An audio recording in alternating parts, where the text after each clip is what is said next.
বৃদ্ধাশ্রমের উঠোনে বসে চায়ের কাপটা হাতে নিয়ে আমি প্রতিদিনের মতো সূর্য ডোবার দৃশ্যটা দেখতে ব্যস্ত ছিলাম। পাতাঝরা একটা বটগাছ আমাদের উঠোনের ঠিক মাঝখানে দাঁড়িয়ে আছে। শরতের নরম রোদে তার ছায়া মাটিতে জাল বুনে রেখেছে যেন। পাতা ঝরে পড়ছে, ঠিক যেমন আমার জীবনের কোনো কোনো স্মৃতি একে একে ঝরে পড়ে যাচ্ছে। অথচ কিছু স্মৃতি কেমন করেই বা মুছে ফেলা যায়। আজ হঠাৎ করে বৃদ্ধাশ্রমে এক নতুন সদস্য এসেছে। নাম শুনে বুকের ভেতরটা ধক করে উঠল। সোহেল আহমেদ। চশমার পেছনে চোখ দুটো ম্লান, মুখে বার্ধক্যের কাটা দাগ, কিন্তু চেনা সেই গলার সুরটা একটুও বদলায়নি। আমি নিশ্চিত ওই সেই সোহেল যার জন্য আমি একদিন পুরো পৃথিবী ছেড়ে দিতে চেয়েছিলাম, যে আমাকে ছেড়ে গিয়েছিল একটা সন্তানের আশঙ্কায়। মা হওয়ার স্বপ্ন ছিল আমার, কিন্তু অবাঞ্ছিত মা হয়ে বেঁচে থাকার যন্ত্রণা ছিল সেই স্বপ্নের পেছনে লুকিয়ে থাকা বাস্তবতা। 20 বছর আগের কথা। সোহেল ছিল আমার স্বামী। ভালোবাসার বিয়ে, সমাজের বিরুদ্ধে গিয়ে একসাথে পথ চলা শুরু করেছিলাম। ও তখন কর্পোরেট অফিসে চাকরি করত, আমি ছিলাম গৃহিণী। সংসার গুছিয়ে তুলছিলাম যত্ন করে। হঠাৎ একদিন জানতে পারি আমি মা হতে চলেছি। গর্ভে জীবনের প্রথম স্পন্দন টের পেয়ে চোখে জল এসে গিয়েছিল আনন্দে। কিন্তু সোহেলের মুখে সে হাসি দেখিনি, বরং একটা চাপা অস্বস্তি, এক ধরনের অপরাধ বোধ, যেন এই শিশুটার আগমন ওর পরিকল্পনার বাইরে। এখনই নয়, সোহেল বলেছিল, এখন আমার ক্যারিয়ার গড়ার সময়। তুমি বুঝতে পারছো না মিতু, একটা সন্তান মানে অনেক দায়িত্ব। আমি বোঝাতে চেয়েছিলাম এই সন্তান তো আমাদের ভালোবাসার ফল, আমরা মিলে দায়িত্ব নিব। কিন্তু ধীরে ধীরে সোহেল বদলে গেল।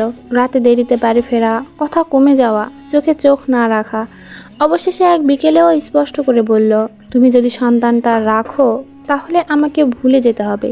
আমি এখনও বাবা হতে প্রস্তুত নই। সেই মুহূর্তে যেন পৃথিবী থেমেই গিয়েছিল আমার জন্য। আমি কাঁদিনি, চিৎকার করিনি, শুধু ওর চোখের দিকে তাকিয়ে বলেছিলাম, একদিন তুমি ফিরবে, একা, নিঃস্ব, বৃদ্ধ। তখন আমি তোমাকে ফিরিয়ে দেব না। আমি সন্তানটাকে বাঁচাতে চেয়েছিলাম, কিন্তু সেই ভাগ্যও আমার হয়নি। 4 মাসের মাথায় মিসক্যারেজ হয়েছিল।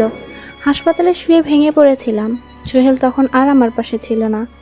এরপর অনেক ঘাত প্রতিঘাতের মধ্যে দিয়ে আমি নিজেকে গুছিয়ে নিয়েছিলাম। একটা বেসরকারি স্কুলে শিক্ষকতা শুরু করি।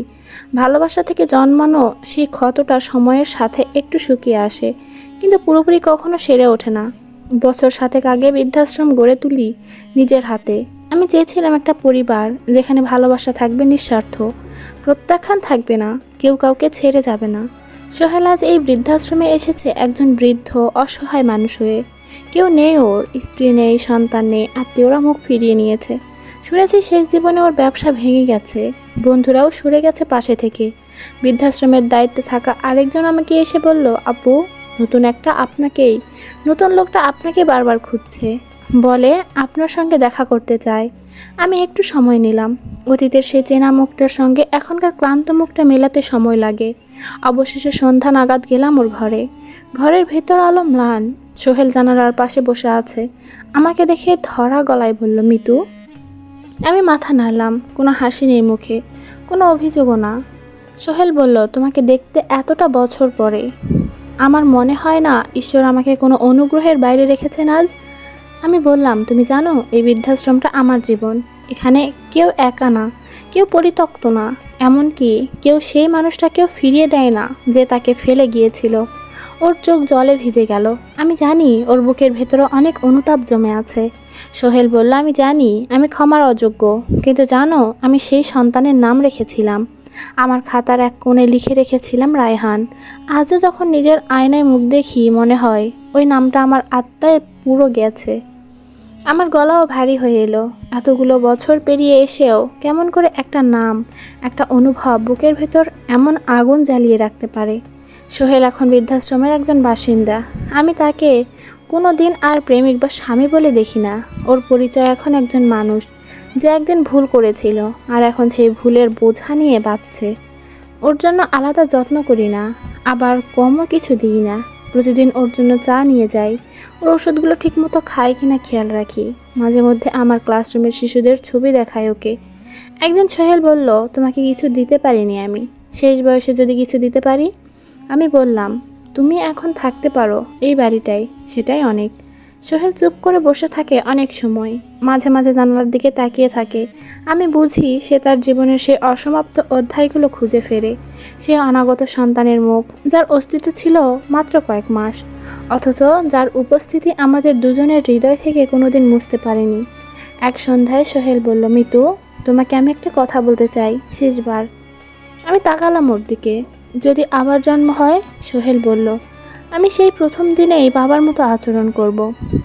সেই সন্তানকে বুকে নিয়ে তোমার পাশে দাঁড়াবো, তোমায় ছেড়ে যাব না। আমি কোনো উত্তর দিইনি, শুধু জানালার বাইরের দিকে তাকিয়েছিলাম। আকাশে তারারা উঠেছে, দূরে কোথাও একটা পাখি ডাকছে। সেই ডাকটা যেন আমার ভেতরে ছুঁয়ে গেল। এক বিষণ্ণ আশ্বাস, এক নীরব ক্ষমা। আজ এই বৃদ্ধাশ্রমে আমরা দুজন বৃদ্ধ মানুষ। সম্পর্কের সব রং ছিঁড়ে গেছে, কেবল থেকে গেছে স্মৃতির ছায়া। আমি জানি জীবনের এই শেষ প্রান্তে এসে সোহেল ফিরে এসেছে আমার কাছেই। হয়তো ঈশ্বর এটা চক্রপূর্ণ করতে চেয়েছেন। আমি তাকে গ্রহণ করেছি, ঠিক তেমন করেই যেমন একটা শুকনো পাতা বাতাসে ভেসে গিয়েও একদিন মাটিতে এসে পড়ে, নিজের ঘরে ফিরে।